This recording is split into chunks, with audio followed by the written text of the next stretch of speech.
오늘 1부에서부터 우리 교회학교 아이들이 우리 어린들과 함께 잡지 않는 이렇게 긴 설교를 듣고 예배를 드리는데 한 명도 칭얼거리는 사람 없이 아이들이 안 보였어요. 전부 어른같이 앉아 있어가지고. 그래서 이게 교회학교가 너무 애들을 잡아놨구나. 너무 훌륭하게 잘 양육을 해가지고 다 연부 예배도 한 3시간씩 드리는데 애들이 기도를 하고 그렇습니다. 다 가르치기 나름인 것 같아요. 제가 좀 무식한 소리 하면서 시작하겠습니다. 여러분 정상 혈압이 얼마라고 생각합니까? 120에서 80이라고 하죠. 이걸 정상 현재 혈압이라고 그래요. 누가 정했습니까? 그거를. 여러분 왜 그걸 믿고 계세요? 세계보건기구 WHO에서 1999년까지는요, 정상 혈압을 160에서 95라고 정의를 내렸어요. 그때까지만 해도. 미국은 1988년까지는 140에서 90이 정상이다. 그렇게 발표했습니다. 그러다가 2017년이 됐을 때 미국은 130에서 80으로 강화를 시켰어요. 우리나라 대한고혈압협회에서는 140에서 90을 정상으로 인정합니다. 묻겠습니다. 어떤 혈압이 정상인 거예요? 네? 옛날에 말이죠. 수십 년 전에는 180도 정상이라고 한 적이 있었어요. 그 뒤에 무슨 일이 있는지는 모르지만은 제약회사가 만약에 로비를 해가지고 혈압을 10을 늦출 수 있다면은 하루아침에 고혈압 환자가 이 지구상에 수억 명이 나오는 겁니다. 1950년 중반부터 1960년대 초반까지 하나님께서 임신했다는 표식을 주기 위하여 입덧이라고 하는 걸 하나님이 주시는데 입덧을 질병으로 정의한 적이 있었어요. 몇 년 동안.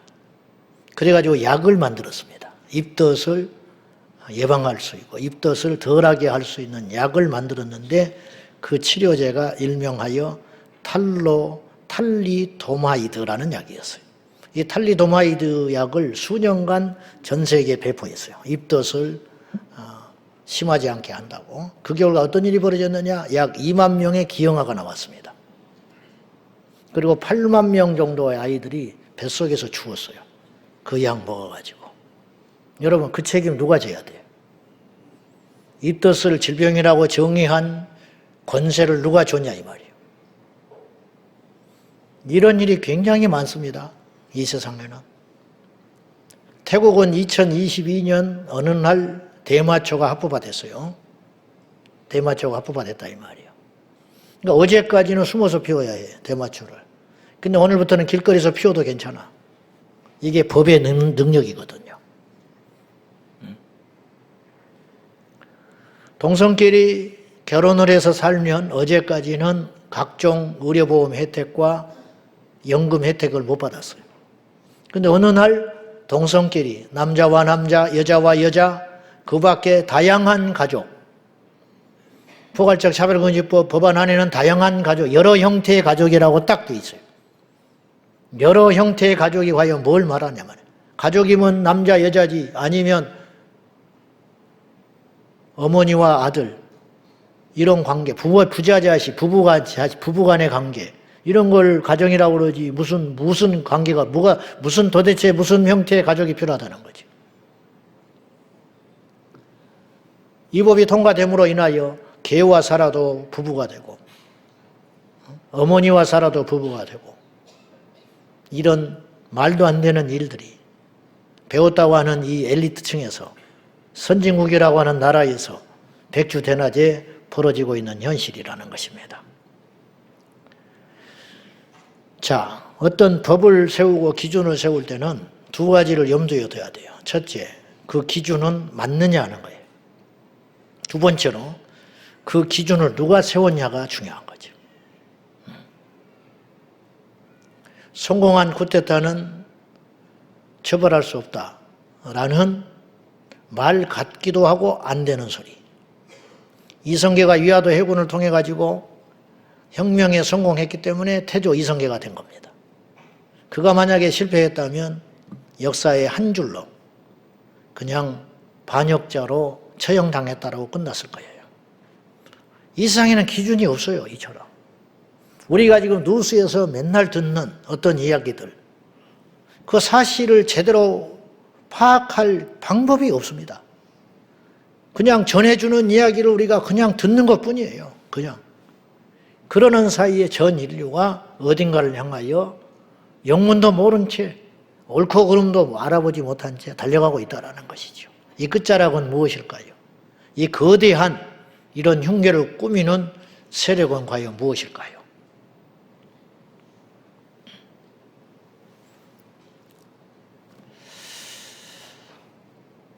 누가 정한 법이 가장 기준이 되어야 할까요? 창조주 하나님께서 정하신 법과 규례가 있습니다. 그것이 가장 정확한 것이고 그것은 시대에 거슬릴 필요도 없는 것이고 세상이 아무리 발전해도 변할 수 없는 것, 그걸 우리는 진리라고 그러는 거예요. 때마다 바꿔야 한다면 그건 진리가 아닙니다. 정답이 아니에요. 어제까지는 맞았는데 오늘 보니까 그것이 오류가 있더라.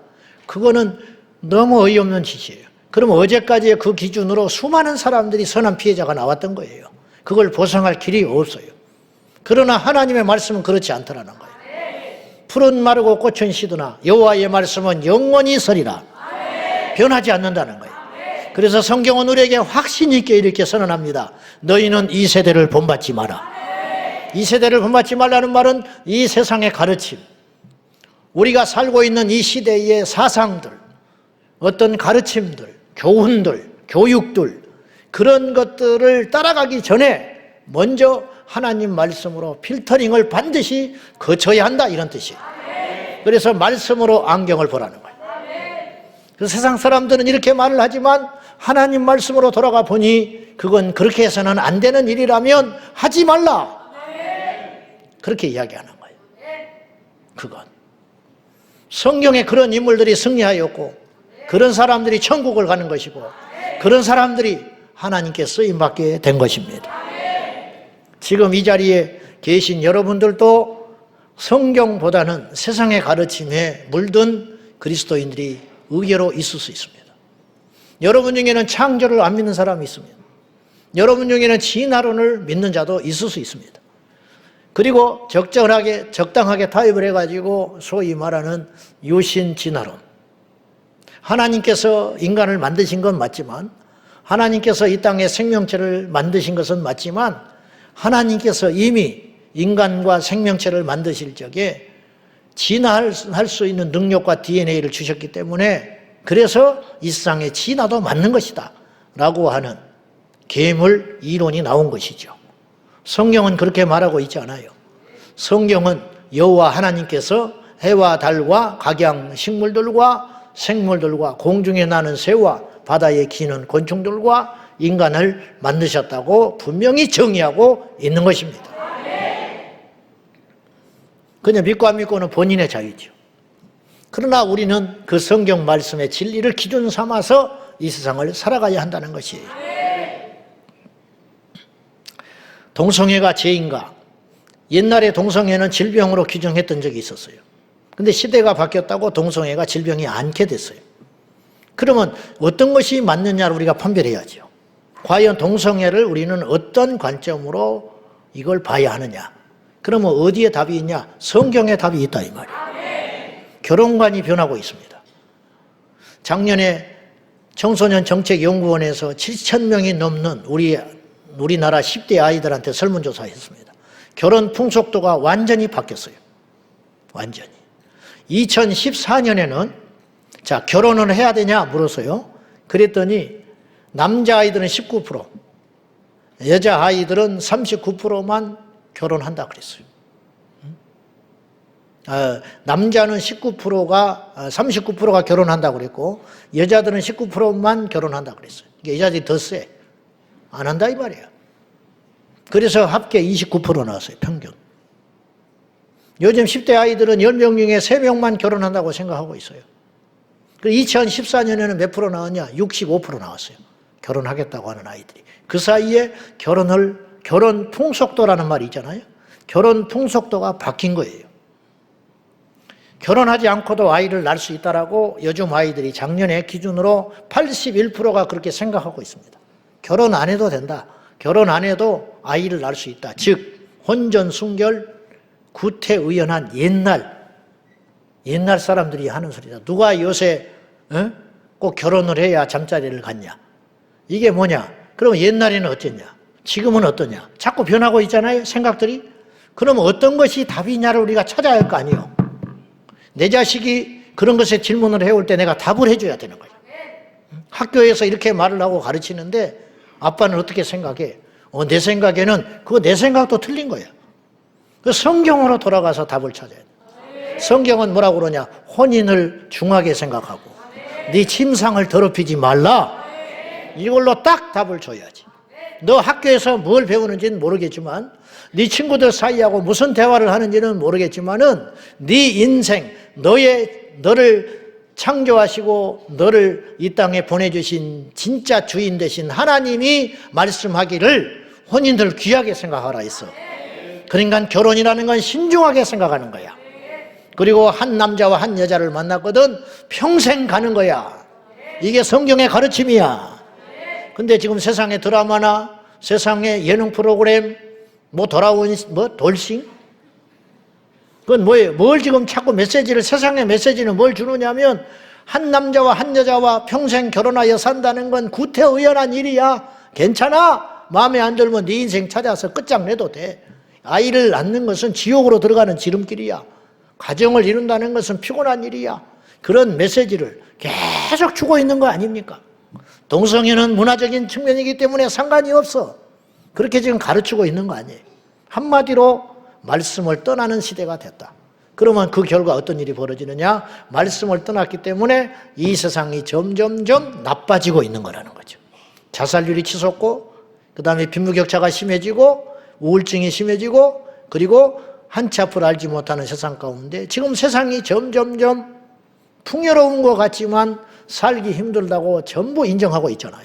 근데 원인을 알아요, 몰라요? 모르지요. 왜냐? 말씀을 떠났기 때문이에요. 결국 우리만 교만한 것이 아니라 말씀을 아는 자만 이 세상을 보는 눈이 제대로 열린 사람이라 이런 뜻이에요. 자, 아모스서 7장 7절과 8절 보십시다. 시작. 또 내게 보이신 것이 이러하니라. 다림줄을 가지고 쌓은 담 곁에 주께서 손에 다림줄을 잡고 서셨더니 여호와께서 내게 이르시되 아모스야 네가 무엇을 보느냐. 내가 대답하되 다림줄이니이다. 주께서 이르시되 내가 다림줄을 내 백성 있을 가운데 두고 다시는 용서하지 아니하리. 주님이 뭘 들고 서 있어요. 이게 다림줄이라는 거예요. 다림줄이 뭐냐? 다리미가 아니에요. 다림줄. 옛날에 집 지을 때 원통형 쇠붙이 그리고 실에 매달아가지고 쭉 중력에 의해서 반듯하니 세워진단 말이에요. 담벼락 쌓을 때 벽돌 쌓을 때 그걸 못을 박아놓고 세워놓고 목수들이 그거에 따라서 벽돌을 쌓아 올라가는 거예요. 내 생각에는 이것이 맞는 것 같아. 아무리 능숙한 목수라도 다림줄이 없으면 집을 반드시 못 지어요. 그러나 다림줄에 충실하여 쌓아 올라가면 내 생각에는 틀린 것 같은데 멀리서 보니까 정확히 맞더라 이거죠. 주님이 많고 많은 것 중에 다림줄을 대고 이스라엘 가운데 서 있다. 이걸로 심판하리라. 이걸로 갖다 대겠다는 거예요. 즉 말씀으로 너희를 판단하겠다는 거예요. 우리가 하나님을 믿는다 하면서도 말씀을 안 지켜요. 그러면 이게 간단한 일이냐? 이게 굉장히 심각한 문제라는 거예요. 저는 제 옆에서 어느 목사가 동성애는 죄가 아니라고 주장하는 목사하고도 논쟁을 해봤어요. 성경에 동성애가 분명히 죄고 레위기법, 로마서, 고린도전서 그걸 떠나서 간음이 죄잖아요. 음행이 죄잖아요. 동성애가 간음이고 음행입니다. 여러분 100번 양보해서 제가 어제 어떤 사람과 그런 이야기를 했는데 요새 지금 시끄러운 정치인이 하나 있어요. 그래서 지금 사과를 받고 이제 성명서를 내기로 그 사람이 약속을 했는데 자, 100번 양보하자. 그러면 한 동성애가 동성 파트너하고 평생 사는 사람이 몇 명이나 있을 것 같냐? 평생 동거 기한이 2년 6개월이야. 응? 그럼 2년 6개월 지나면 파트너 바꾼다는 소리야. 평생 몇 명의 파트너를 바꾸겠냐? 그러면 생각해보자. 어떤 남자, 여자가 2년 6개월 있다가 파트너를 바꿔가면서 살아간다면 그걸 성경적으로 볼 때 죄냐 아니냐? 아무 소리 못하지. 죄 아니요. 그 간음 아니요, 간음. 근데 어째서 동성애를 천성이라고 하냐고. 천성 아니에요. 그건 중간에 미혹된 거예요. 이게 기준이에요. 성경에 그렇게 분명히 죄라고 명시했기 때문에. 우리는 그 기준에 따라서 이 세상을 살아가야 한다. 말씀 한 구절을 지키기 위해서 숭배한 사람이 있어요. 주기철 목사님. 우상 숭배하지라. 나 외에 다른 신에게 절하지 마라. 그 말씀 한 구절 지키기 위하여 숭배하셨잖아요. 그래서 교회가 존재하는 거예요. 우상 숭배하지 말라는 말씀을 지키기 위하여 다니엘의 세 친구가 불 속에 던져진 거 아닙니까? 우리가 예수를 믿고 말씀을 알고 배운다고 하지만 말씀을 안 지켜요. 간음하는 것이 죄인 줄로 아는 사람이, 모르는 사람이 누가 있겠어요? 술 취하지 말라. 술 먹으면 안 돼요, 예수 믿는 사람이. 담배를 피우면 안 돼요. 담배는 성경에 없잖아요. 담배는 성경이 쓰여진 다음에 나온 거예요. 그러면 괜찮은가요? 성경에 차별금지법을 막아라는 소리가 있나요? 없기 때문에 안 막아야 되는 건가요? 성경은 원어를 따져보면 우상숭배, 주술, 그거 다 금하고 있잖아요. 그 주술이라는 단어의 히브리어 원어를 들어가 보면 중독성 있는 모든 것을 금한다는 뜻이에요. 술이 중독이잖아요. 담배가 중독이잖아요. 음행이 중독이잖아요. 동성애 쾌락에 빠지면 헤어나오지는 못하잖아요. 도박이 중독이잖아요. 이런 모든 게 자기 사랑에서 나온 거라는 거예요. 그래서 탐심은 곧 우상숭배니라 그랬어요. 근본 목적은 동성애냐 술이냐 담배냐 이 문제가 아니라 이걸 쾌락을 하나님보다 더 사랑하는 것이잖아요. 그러니까 죄라는 거예요. 하지 말라는 거예요. 그래서 모든 것을 적당히 하라. 주님보다 귀하게 여기지 말아라. 그게 말씀을 어기고 사는 거예요. 우리가. 수군거리지 마라 성경이 그랬어요. 파당짓지 마라 그랬어요. 형제를 미워하지 말라 그랬어요. 지나가는 남자나 여자를 보고 음욕을 품지 말라고 성경은 이야기하고 있어요. 근데 그런 짓을 하고 살잖아요. 안 드러나서 그렇지. 그러면 그런 생각이 들어올 때 철저히 회개하고 우리가 말씀에 그렇게 써 있으니까 그렇게 지켜가야 할 거 아닙니까? 무슨 배짱이 어디서 나오는지는 모르겠지만 괜찮다고 생각하는 것 같아. 나는 그래도 천국 간다는 거야. 그건 믿음이 아니고 만용이에요. 말씀을 벗어났음에도 불구하고 두려움이 없다. 그리고 말씀을 정확하게 이야기하면 불쾌하게 생각해요. 길을 막고 달려드는 거지. 제가 서두에 이런 이야기를 많이 한 이유가 있어요. 오늘 버가모 교회 이야기. 버가모는 페르가몬이라는 뜻에서 나왔어요. 페르가몬. 그 지역이 페르가몬 지역인데 그곳에 교회가 세워졌어요. 근데 이 버가모라는 지명 자체가 무슨 뜻이냐면 페르, 이중적이다. 가몬, 결혼한다. 이중 결혼 생활. 버가모의 성도들이 이중적 결혼 생활을 하고 있었다. 하나님과 신랑 삼고 세상과 신랑 삼는 사람이 있었다. 일부. 그런 사람들에 대한 책망을 오늘 성경이 이야기하는 거예요. 오늘 우리의 이야기라는 거예요. 우리가 우리 중에 하나님을 부인하는 사람이 누가 있겠어요? 다 하나님 사랑합니다. 주여 주여 하잖아요. 그리고 주일이면 예배 올 줄 알잖아요. 그런데 말씀대로 안 산다는 거예요. 이게 버가모 교회의 모습이었다는 거예요. 오늘 우리가 그럴 수 있다는 거예요. 오늘 12절 말씀 한번 보십시다. 시작. 버가모 교회의 사자에게 편지하라. 좌우에 날선 검을 가지시니가 이르시되. 시간 관계상 다 말은 못하지만 7교회에 처음에 등장하는 예수님의 모습이 다 달라요. 이를테면 서문학 교회에는 알파요 오메가요 처음이요 나중이요 죽었다가 살아난 자가 이르시되 부활하신 예수님이 이야기하신다. 서문학 교회. 그리고 죽도록 충성하라. 생명의 멸류관을 너에게 주리라. 부활하셨기 때문에 생명 주신다는 거예요. 그러면 오늘 버가모 교회에 등장하는 예수님은 어떤 모습으로 등장하는가? 말씀대로 좌우에 양손에 날선 검을 쥐고 주님이 계시다. 이 검이 뭐냐는 거예요. 이 검은 말씀이라는 거예요. 말씀.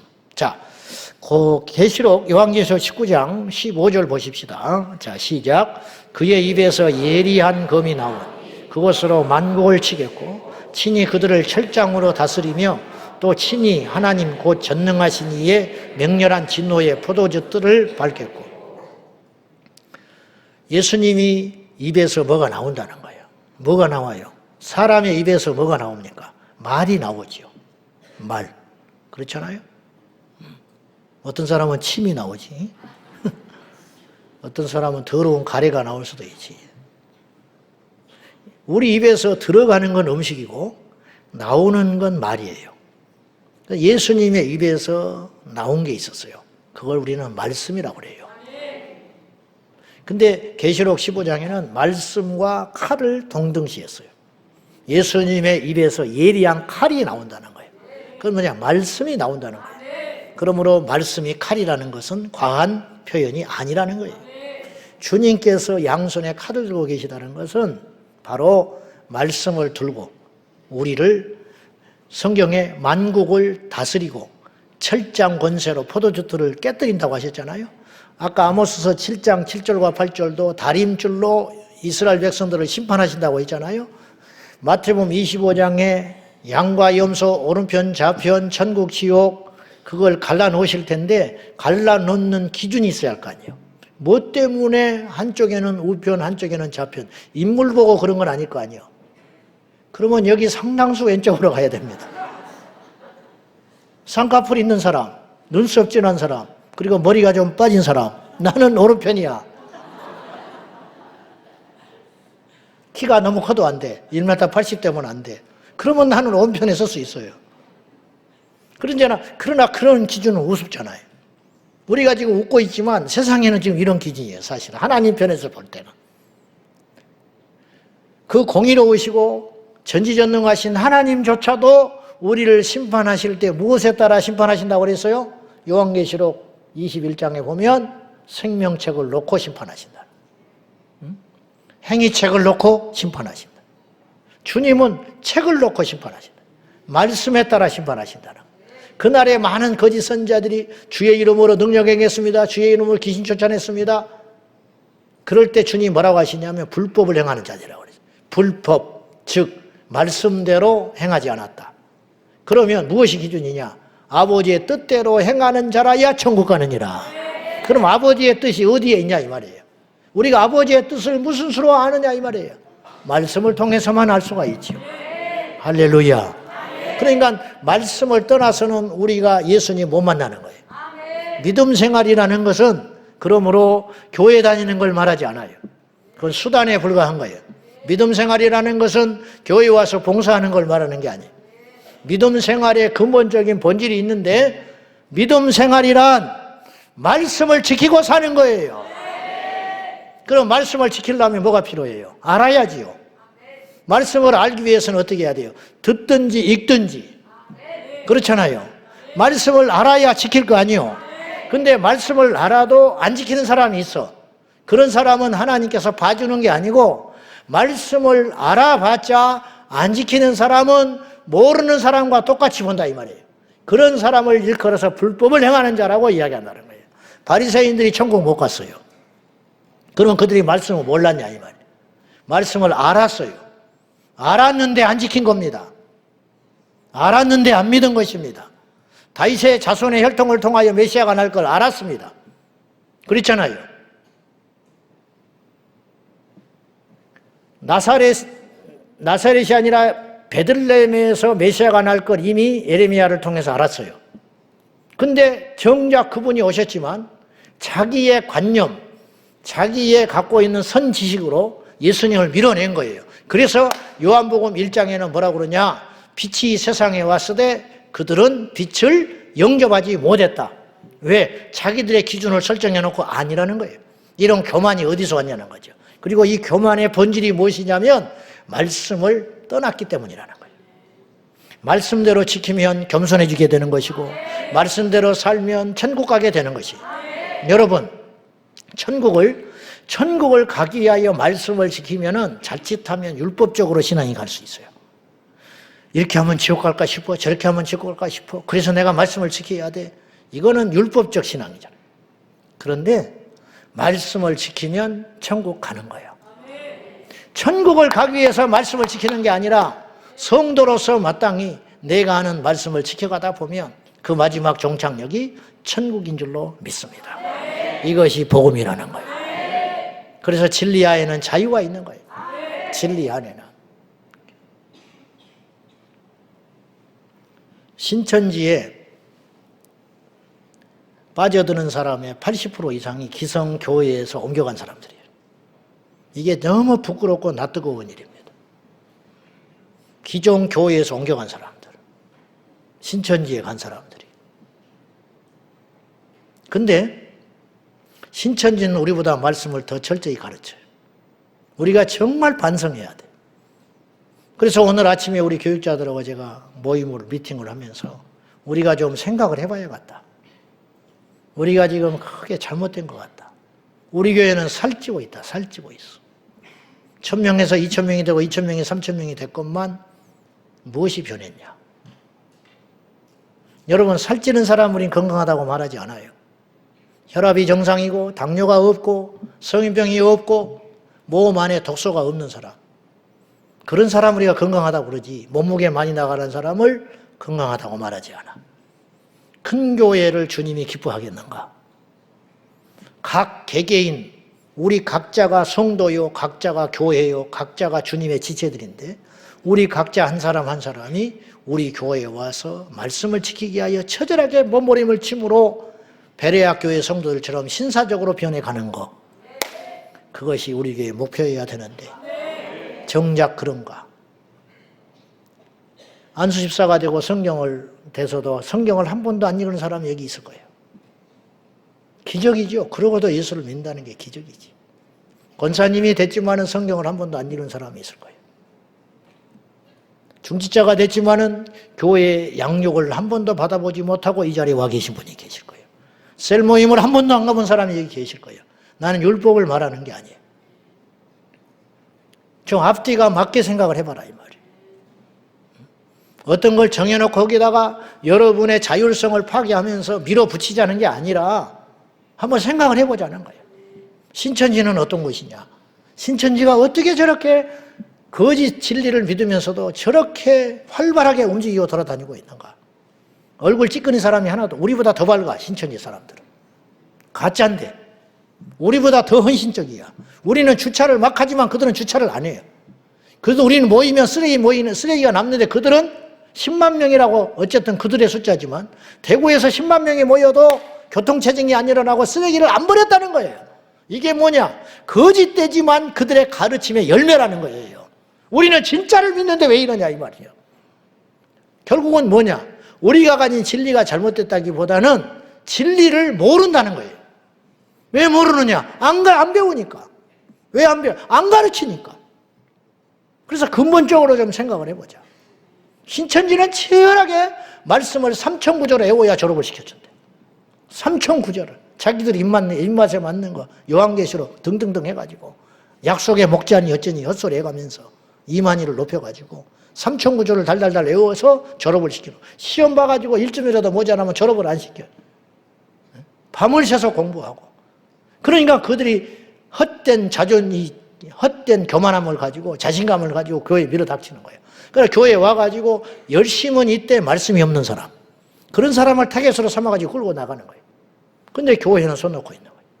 지금 교회의 65%가, 기존 교회 성도들의 65%가 말씀에 목마르다, 그렇게 평가가 나왔어요. 이거 정말 심각하게 돌아봐야 된다는 거예요. 그래서 우리 목사님들에게 이제 좀 작업을 해가지고 우리끼리 치열하게 공부를 먼저 하자. 그리고 언제까지 떼쓴 사람 쫓아다니고 가서 달래고 울고 있는 사람 젖주고 이런 목회하지 말고 신방이 중요한 사이이긴 하지만 더 중요한 본질적인 것이 있다. 우리 성도들에게 말씀을 가르치는 것이 목양의 핵심이 아니냐. 가르쳐 놓으면 그들이 설 거 아니냐. 가르쳐 놓으면 그들이 서로 사랑할 거 아니냐. 그래서 근본적으로 원점에서 다시 한번 생각을 해보자. 숫자가 늘어나는 게 문제가 아니고 이게 살이 찌는 게 문제가 아니다. 건강한 공동체를 만들어보자. 저희가 지금 그런 이야기를 잠시 아침에 했습니다. 여러분, 코란을 믿는 사람도 절대 그 말씀을 믿고 자기 삶이 바뀌어요. 코란의 교리에 이것이 있어요.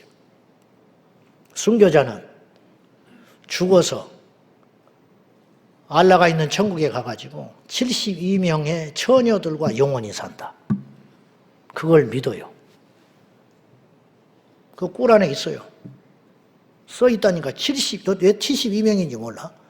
72명의 미녀, 처녀들과 영원히 취하지 않는 술을 먹으면서 시들지 않는 정력을 가지고 살아간다. 그러니까 여기다가 폭탄을 짊어매고 테러하러 자살폭탄 들어가는 거예요. 왜냐? 내가 눈 찌그시 않고 죽어버리면 천국에 가가지고 72명의 미녀들과 영원히 산다니까 그렇게 가는 거예요. 그걸 믿어요. 그들이 말하는 천국은 그런 천국이야. 그렇게 강연을 하니까 누가 질문을 했어. 그러면 여자가 순교하면 어떡하냐? 이게 진짜 그렇게 질문했습니다. 그럼 여자가 순교하면 총각 72명이 오냐? 그 처녀 72명이 왔다 하룻밤 자고 나면 처녀 아니잖아. 그러면 그 다음날은 어떡하냐? 그랬더니 이렇게 답이 나왔어. 알라가 다시 처녀로 만들어준다. 근데 그걸 믿는다니까요.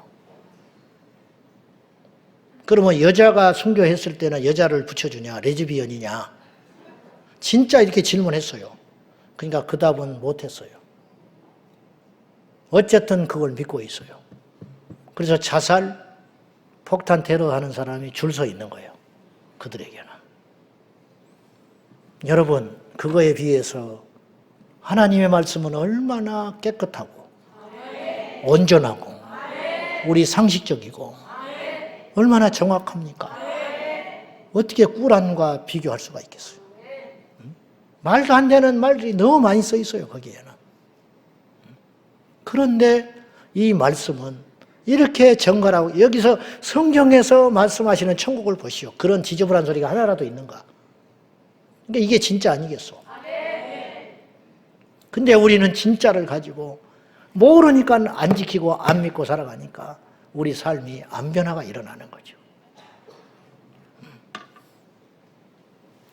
이 세상은 말씀을 대적하여 완전히 대항하는 시대로 바뀌고 있습니다. 거룩하라 명하셨지만 세상은 더럽고 악해지고 있습니다. 아무리 내가 힘들어도 말씀이 기준 삼아가지고 오늘 칼라 중창단 우리 샤론 찬양대 우리 찬양을 잘 해주셨습니다. 칼라 중창단 단원들이 전공자가 한 명도 없습니다. 지휘 한 분만 전공이. 그 아줌마들을 모셔다가 참나 지휘자 대단하다고 그래요. 그 소리를 내는 걸 보십시오. 우리 샤론 찬양대 저런 분들을 모셔다가 그 한 소리를 내는 걸 보십시오. 이렇게 하기 위해서는 두 가지가 전제 조건이 필요해요. 뭔지 알아요? 지휘자의 역량이 있어야 돼요. 근데 지휘자가 아무리 뛰어나도 필요 없어요. 더 근본적인 기준이 있어요. 그게 뭔지 아세요? 악보. 아무리 내가 여기서 이런 소리를 내고 싶어도 악보에 그렇게 써 있으니까 내면 안 돼요. 하지 마라. 지휘자가 그래요. 너 악보에 벗어났단 말이야. 그러면 찍소리 못 하는 거예요. 그래서 그 악보대로 갈 때 하나의 소리가 되는 거예요. 이게 지휘고 합창이잖아. 우리가 우리 마음대로 살고 싶은 기질과 욕망들이 우리 안에 그리고 현실 속에 일어나는 어떤 사건과 상황 속에서 수없는 우리의 자연 본능적이고 기질적인 면들이 있어요. 그것에 따라 행동하고 싶고 판단하고 싶어지는 거예요. 그때 우리가 가던 것을 멈추고 말씀으로 돌아가라. 이것이 우리의 기준이기 때문에 버가모 교회는 여기서 벗어났다는 거예요. 이상 목사님이 중국에 갔을 때 했던 이야기가 있습니다. 칭화대에 가가지고 이분이 칭화대 앞에 가니까 수없이 자전거가 있었어요. 오래전의 이야기예요. 겁없이 전도를 하겠다고 전도지를 만들어가지고 몇 장, 그것도 많이 못 가져가고 벌벌벌 떨면서 전해주지도 못하고 자전거 바구니잖아요. 거기에다가 중국말로 어설프게 만든 전도지를 거기다 놓고 살짝 놓고 있었어. 근데 들켰어. 자전거 주인한테. 아저씨 뭐 하세요? 도망갈까 말까 망설이다가 손을 벌벌 떨면서 전도지를 건네줬어. 그 자매한테. 자전거 주인. 이 한 번의 만남이 운명을 바꿔놨는데 이걸 줬는데 이 자매가 뭐예요?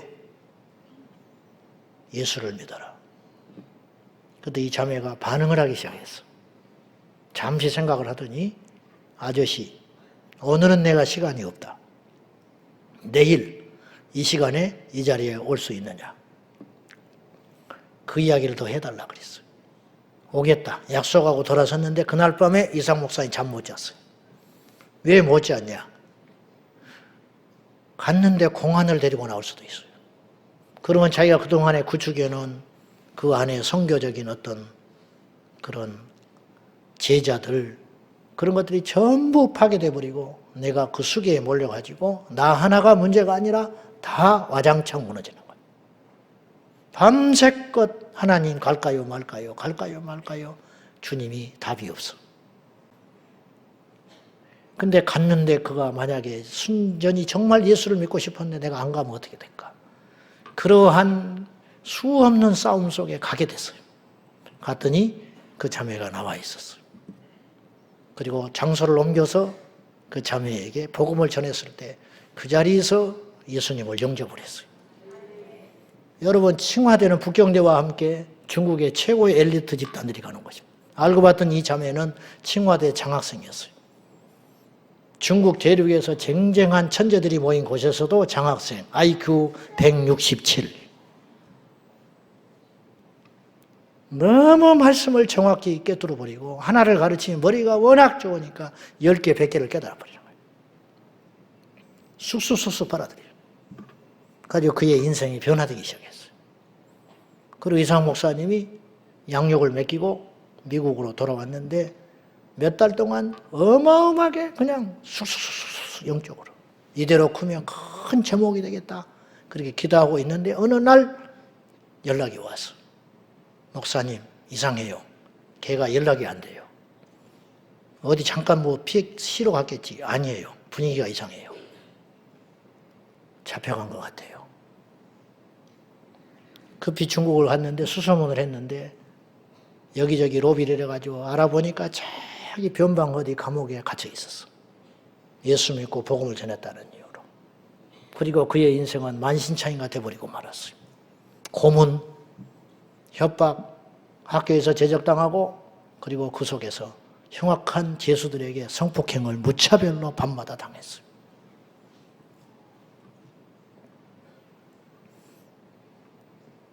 그리고 그 교도소 앞에서 풀려나는 자매를 기다리고 있을 때 자리를 끌면서 다리를 끌고 이 자매가 흐느적거리면서 반 불구자가 돼가지고 나타났어요. 그를 태우고 모처에 옮겨가지고 시계 만들고 치료를 해주고 이상 목사님이 미안하다. 내가 너에게 괜히 예수를 전해서 미안하다. 얼마나 미안하겠어. 미안하고 고맙고 가슴이 아프고 온갖 생각이 다 들어가서 거꾸로 말해봅시다. 그러면 다시 그 옛날로 돌아가면 복음을 안전할 수 있을까? 여러분이라면 어떻게 하겠어? 미안하다. 그러자 이 자매가 이상 목사님께 이렇게 말했어요. 아닙니다. 목사님은 저에게 생명을 주셨잖아요. 그리고 헤어졌어요. 그리고 간혹 편지가 왔어요. 제가 지금 이 말씀을 하려고 여기까지 왔습니다. 그가 보낸 마지막 편지. 그리고 그 뒤로는 생사를 모르니까 아마 하나님 나라 갔을 것이라고 짐작을 한다고 그래요. 마지막 편지에 대충 이런 내용이 나왔어요. 오늘도 주의 명령에 따라서 산 넘어 복음을 전하러 갑니다. 두 벌옷을 갖지 말라 했으니 한 벌만 입고 갑니다. 성경에 두 벌옷 갖지 말라고 그랬잖아. 자기는 그래서 한 벌옷만 입고 간대. 전대를 차지 말라 했으니 빈손으로 갑니다. 그런데 성경에 양치질 하지 말란 소리는 없으니 칫솔은 가지고 갑니다. 그 자매가 그렇게 썼어요. 농담이 아니에요.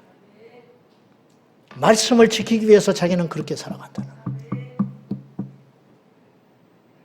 원수를 사랑하라 했으니 죄수들을 다 용서했고, 밤마다 자기를 괴롭히던 그들을 다 용서했고, 부모를 떠나라 했으니 복음 때문에 부모를 떠났고, 산 넘어 강 건너 복음을 전하라 했으니 복음 전하는 말이 가장 아름답다 하니 핍박을 아무리 있어도 복음을 전하다가 자기가 죽을 줄 알면서도 그 길을 간 자매.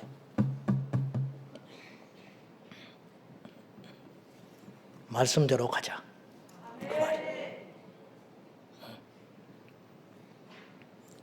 여러분은 말씀을 얼마나 알고 있습니까? 그리고 그 말씀이 여러분을 얼마나 지배하고 계십니까? 알고 행치 않으면 모르는 것입니다. 셀 모임을 왜 하십니까? 셀 모임 하다가 싸웁니다. 말씀 배우러 갔다 싸워요. 봉사하다가 싸웁니다. 행사 준비하다가 싸웁니다. 말씀이 없기 때문입니다. 가장 기본적인 말씀이 없기 때문입니다. 이건 아니죠.